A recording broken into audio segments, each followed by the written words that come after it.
का मनहज, ये है सहाबा का अकीदा, ये है फलसफा।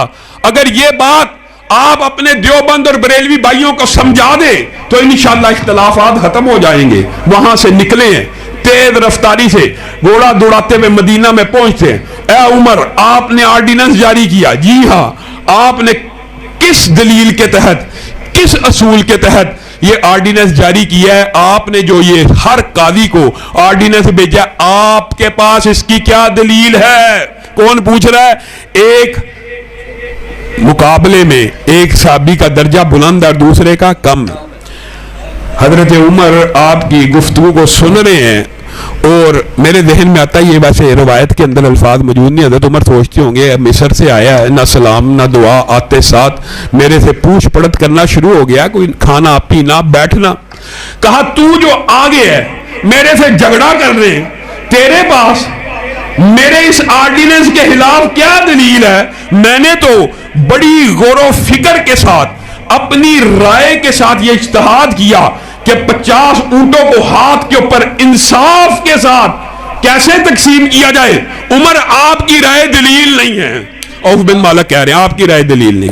अच्छा, तू जो मुझे कह रहा है तेरे पास इसकी क्या दलील है?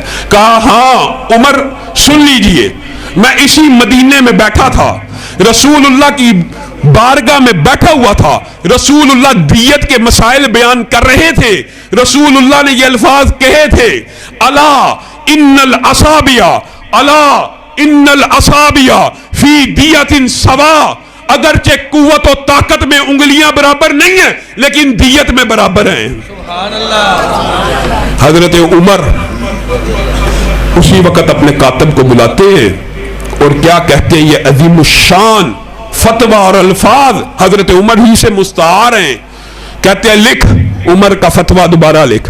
अब मेरे ذہن में आता, औफ बिन मालिक सोचते होंगे पूरी हदीस सुनने के बाद फिर अपना फतवा लिखवा रहे। उमर का फतवा पूरा लिख दिया कातिब ने। अब क्या लिखना है? अब नीचे औफ बिन मालिक की सनद से जो हदीस हम तक पहुंची है पूरी की पूरी लिख दी। अब क्या किया जाए? अब नीचे उमर का फैसला लिख दोबारा। क्या फैसला है? ये वो मनहज है, ये वो अकीदा है, ये वो नजरिया है जिसको आपने घर घर लेके जाना है। ऊपर उमर का फतवा है, नीचे रसूलुल्लाह की